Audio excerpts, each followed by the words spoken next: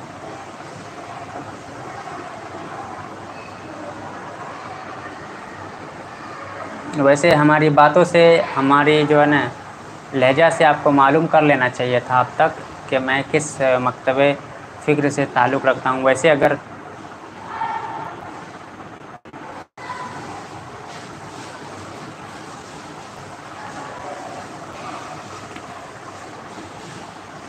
آپ کا سوال ہے کیا غیر اللہ سے مدد طلب کرنا جائز ہے؟ بالکل آپ صحیح پہنچے ہیں، سنی بریلوی ہی لگ رہے ہیں ہم، سنی بریلوی ہی ہیں ہم، سمجھ رہے ہیں؟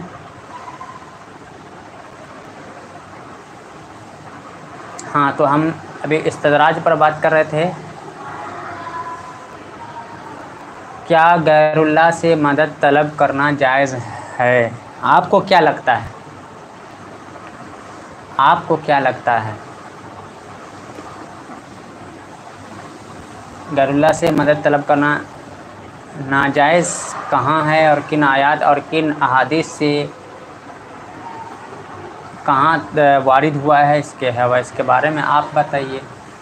بہرحال ہم استدراج کو سمجھ رہے تھے، یہ خلاف عادات واقعہ ہوتا ہے، لیکن یہ کسی فاسق، فاجر یا کسی کافر شخص سے ظاہر ہوتا ہے۔ یہ اللہ کی طرف سے ایسے مزید گمراہی میں دھکیلنے کے لیے ہوتا ہے تاکہ وہ سمجھے کہ وہ صحیح راستے پر ہے، جبکہ حقیقت میں وہ اللہ سے دور ہوتا جا رہا ہے۔ اس کا مقصد دھوکہ اور آزمائش ہوتا ہے، اور یہ شریعت کے خلاف ہو سکتا ہے۔ مثال کے طور پر کوئی جادوگر یا مدعی نبوت خلاف عادت کام کر دکھائے تو وہ استدراج ہوتا ہے۔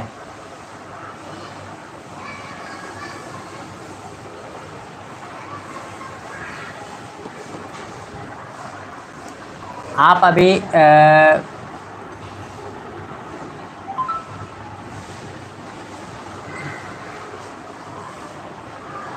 آپ جو مجھ سے ابھی سوال کر رہے ہیں، بتائیے یہ کس سے، یہ اس چیز کو یا اس کو کس کیٹیگری میں رکھیں گے؟ غیر اللہ میں رکھیں گے یا پھر اللہ کس میں رکھیں گے؟ آپ خود ہی پوچھ دیجئے، کر لیجئے۔ یہ جو سوال ابھی ہم سے کر رہے ہیں کس کی مدد سے کر رہے ہیں؟ تو آپ بھی تو ایک طریقے سے سوال ہم تک آپ پہنچا رہے ہیں، تو یہ غیر اللہ سے مدد لے رہے ہیں، تو یہ تو آپ کے علماء کے بقول یہ تو غلط ہوگا۔ باغ فدق پہ حق پر کون تھا، اس پر میں انشاءاللہ پھر کبھی جو ہے نا بات کروں گا۔ ابھی میں جو ہے نا کرامت، معجزات اور استدراج پر بات کر رہا ہوں۔ انشاءاللہ آپ کے سوالات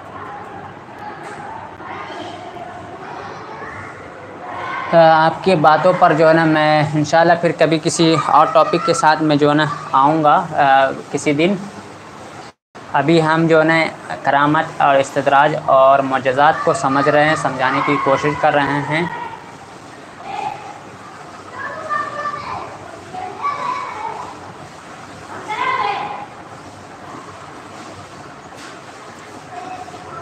سحر، جادو، یہ بھی خلاف عادت کاموں میں شامل ہے۔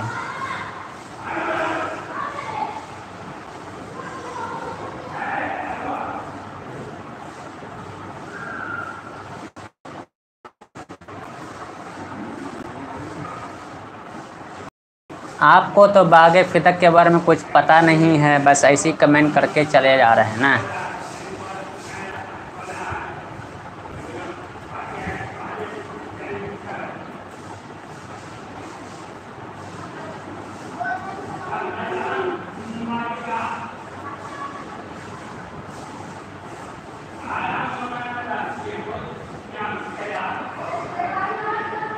نماز پڑھتے ہیں، نماز پڑھتے ہیں آپ اپنے بارے میں بتائیے، نماز پڑھتے ہیں مولانا صاحب؟ میں جو پوچھ رہا ہوں پہلے یہ بتائیے، آپ نماز پڑھ رہے ہیں؟ بتائیے۔